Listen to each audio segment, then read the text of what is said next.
Здравствуйте, дорогие друзья! Сегодня я здесь неожиданно выступаю в роли ведущего, хотя мы оба, наверное, будем экспертами по данному вопросу. А вопрос сегодня у нас интересный. Почему он интересен? Это так называемая система китайских социальных рейтингов. И почему это интересно? Потому что наша власть любит все, что касается цензуры и ограничения. И, конечно же, на китайский опыт они смотрят и, по слухам, ездят представители общаться и знакомиться с этим опытом. Причем вот в СМИ сейчас появилась информация, что представители от Белоруссии ездили туда и от Российской Федерации. Хотя власти, конечно, официально сегодня, с одной стороны, опровергают эту тему, что у нас будут вводиться такие рейтинги, но у нас же как, если что-то начинают усиленно опровергать, значит... Значит, законопроект уже готов. И сегодня мы с Георгием Федоровым эту тему обсудим. Вот как ты думаешь, у нас вот пока весь мир озадачивается тем, как сделать мировой бесплатный интернет, наши власти озадачиваются, как накрыть Россию куполом, чтобы этот интернет здесь не работал, ограничить. Ну, я думаю, что ты прав абсолютно в том, что не просто уже идет подготовка к тому, чтобы ввести вот этот социальный рейтинг, чтобы установить тотальный цифровой и иной контроль за обществом, чтобы было возможность манипулировать обществом и так далее. Я думаю, что уже мы на стадии технической адаптации того проекта и тех технологий, которые уже есть. То есть изначально мы помним, там вот эта вот система распознавания лиц, говорили о том, что это там ради преступников, ради того, чтобы, так скажем, там у нас безопасность больше была. Мы видим, что прошло несколько лет, и уже система распознавания лиц фактически действует по политическим мотивам. Там и Обухова, и меня задержали в метро по системе именно опознавания лиц, хотя еще за несколько дней до этого, за несколько месяцев, лет до этого говорили, что эта система будет работать в другом формате. То, что сейчас заговорили об этих социальных рейтингах, это говорит о том, что в принципе нынешняя политическая конфигурация выстраивается не просто по китайскому сценарию с точки зрения администрирования, она выстраивается, берется технология, которая эффективна для них, и внедряется в наш тотальный вот этот вот контроль за обществом, и, соответственно, вот этот тотальный контроль, он уже на улицах наших городов. Мы нашим зрителям немножко должны пояснить, что такое вот этот самый китайский опыт, чтобы вы понимали, что есть некие параметры, которые государство вносит в систему, чтобы фактически создавать такую электронную карту благонадежного либо неблагонадежного гражданина. И права этих граждан немножко ущемляются или наоборот какие-то даются преференции, если они вот в этой системе рейтингов двигаются в какую-либо сторону. То есть это, например, вот вы... Мечта любого чиновника, чтобы, конечно же, вас контролировать полностью, чтобы вы из точки А в точку Б передвигались всегда одинаково, чтобы всегда вас можно было проконтролировать. И есть параметры, которые в Китае вводятся для оценки вашего рейтинга. То есть, если ваш рейтинг, вы, например, ходите и не улыбаетесь, то есть вот есть такой критерий, что вам рейтинг снижают, что вы должны быть жизнерадостными, или вот даже изменение маршрута похода на работу. Ну, фактически это дрессировка человека. Да, дрессировка. Если у вас рейтинг недостаточен, то есть он снизился, вам запрещены перелеты на самолетах, на национальных линиях, вы можете только поездами ездить. Если у вас рейтинг, наоборот, там повышается, вы благонадежный гражданин, не оппозиционер, не дай бог, ни на какие митинги не ходили, то у вас льготы по кредитам, еще по каким-то там нюансам. Ну, фактически, ты правильно говоришь, это собачек, вот как дрессируют, да, также они хотят сделать, ведь в Китае при всем, казалось бы, таком его капиталистическом сейчас сегодня сути, он фактически стал фабрикой для капиталистов всего мира, да, эксплуатируя дешевую китайскую, условно, да, рабочую силу. Но при этом там специфическая система власти, которая сегодня сделала абсолютно цензурируемый интернет, где нельзя быть анонимным, где в интернете зарегистрированы ваши карты, список даже ваших покупок, и там абсолютно вся информация по вам присутствует. И система тотального видеонаблюдения, то есть не так, как у нас, хотя она у нас в Москве уже тотальная, в Китае она там в несколько раз нашу превосходит, там есть вот эти видео, где вот эти стоят столбы, там по десятки камер висят во всех позициях. То есть. И действительно, вот эта тотальная система рейтингов, контроля, ну, если она пойдет в Россию, то есть, ну, оппозиционная деятельность фактически это вот будет... Ну, я тебе скажу больше. Тут же очень интересно в чем. Ну, во-первых, надо ради справедливости сказать, что эта история не только в Китае. Например, если у меня много друзей в Лондоне жили, и если ты в Лондоне идешь с капюшоном по Лондону, да, у них видеонаблюдение тоже тотальное, да, к тебе может подойти коп, полицейский, сказать, снимите капюшон. То есть, грубо говоря, что у вас видно будет. Не можем вас проверить. Да, да, кто это передвигается. Соответственно, это надо понимать, что вот эти вот технологии, они не являются там исключительно китайскими, российскими, конечно. Это глобальные технологии. Система безопасный город, больше. Так называемая, внедряется по всему миру. Да, то есть у нас мы подошли к 1900, ну как говорится, да, Орвелл, 1984 год, да. Когда уже за мысли могут сажать. Может быть, это смешно, но сейчас... это уже можете в интернете посмотреть, обкатываются технологии, когда по выражению лица компьютер анализирует твои мысли. То есть сейчас не просто ты улыбаешься, не улыбаешься. Через определенный момент, это совершенно ответственно можно сказать, технологии придут к тому, что компьютер будет там, сверхкомпьютер буквально считывать твои мысли, идешь ты убивать человека, идешь ты похмеляться или идешь ты просто, как бы сказать, на свидание к женщине. И люди с детства будут воспитываться, чтобы получить этот рейтинг. Просто они воспринимают человека как животного. То есть животное можно выдрессировать. Даже самое, как бы сказать, такое свободолюбивое, интеллектуальное, как человек. И в этом отношении они выстраивают все технологии, огромные деньги в это вкладываются, в то, чтобы человек именно шел как в компьютерной игре по тому уровню, да, так скажем, ошибся, у тебя рейтинг упал. Слушай, я тебе скажу, я был уже в будущем.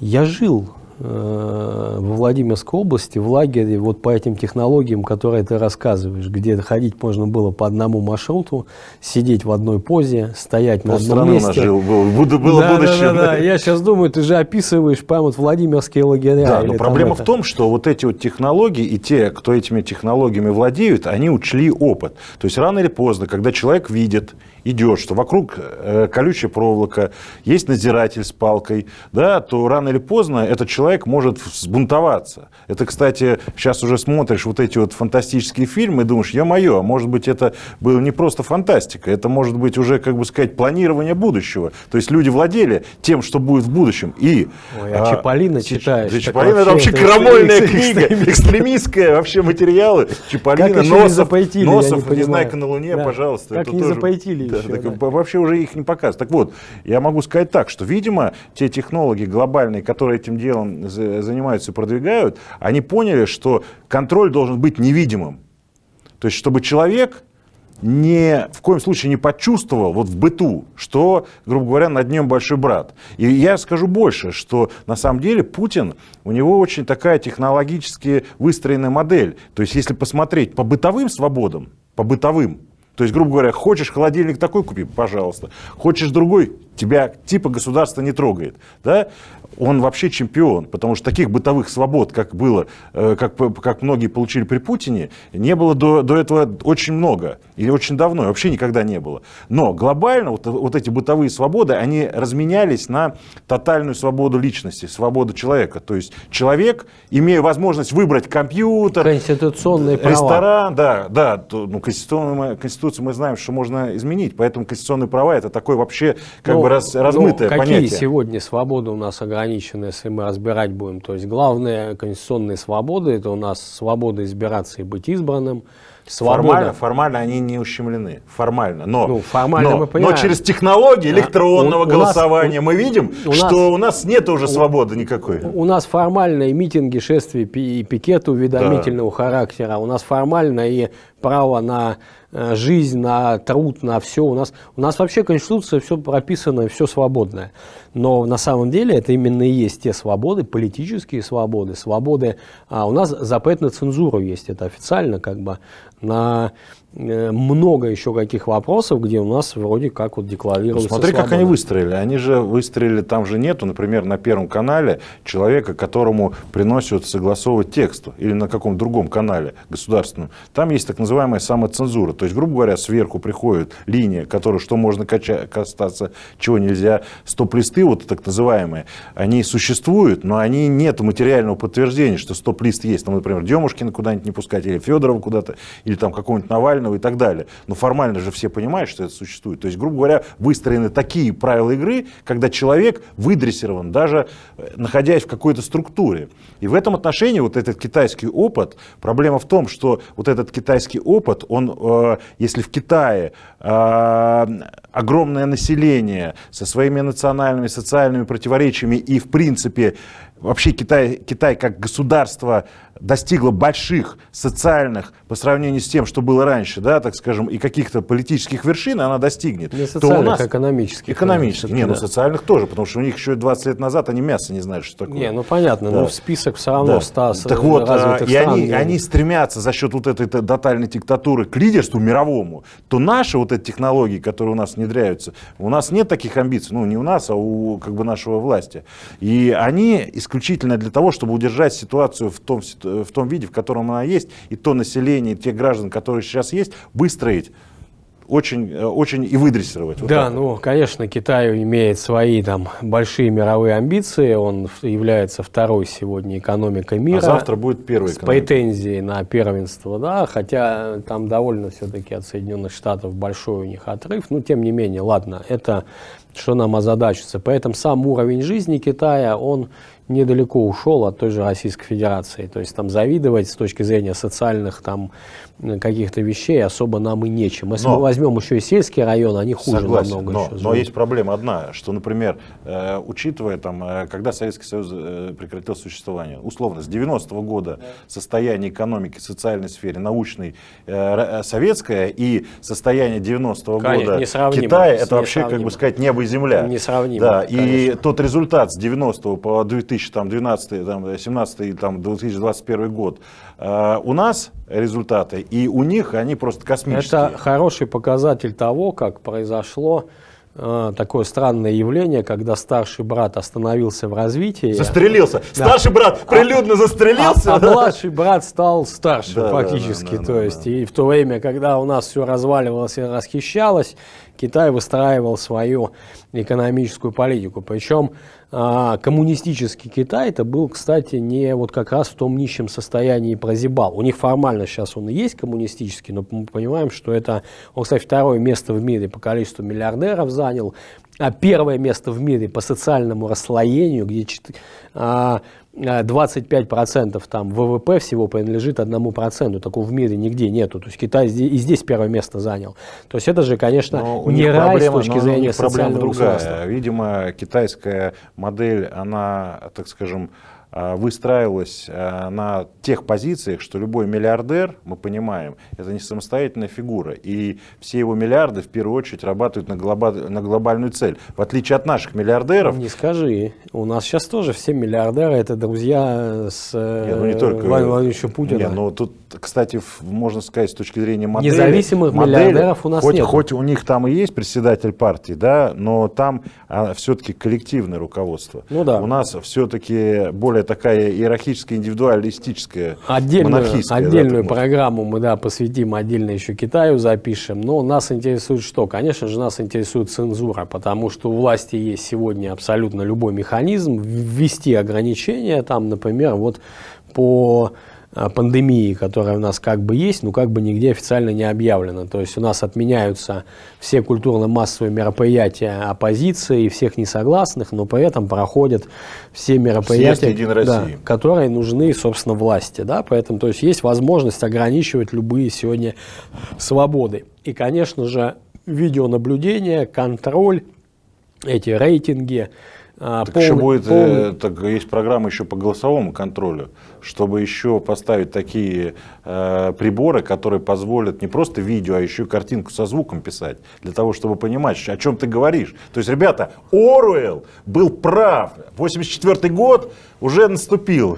То есть, может быть, это разработчики и читали его. Наверное, они ориентировались на ту модель, которая была. Может, они глядели, классно придумали, надо воплотить, да.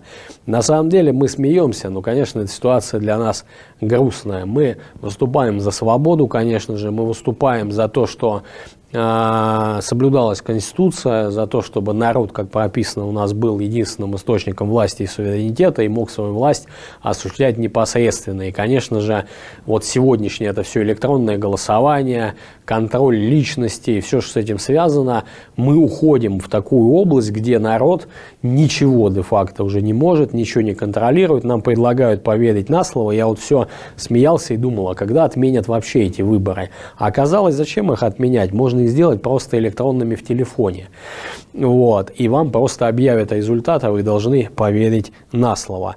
Но я оптимист. Объясню почему. Очень часто такие сложные схемы, особенно на техническом превосходстве и техническом прогрессе, они очень часто ломаются по неведомым нам причинам. Особенно, когда это делают рукожопы коррупционеры.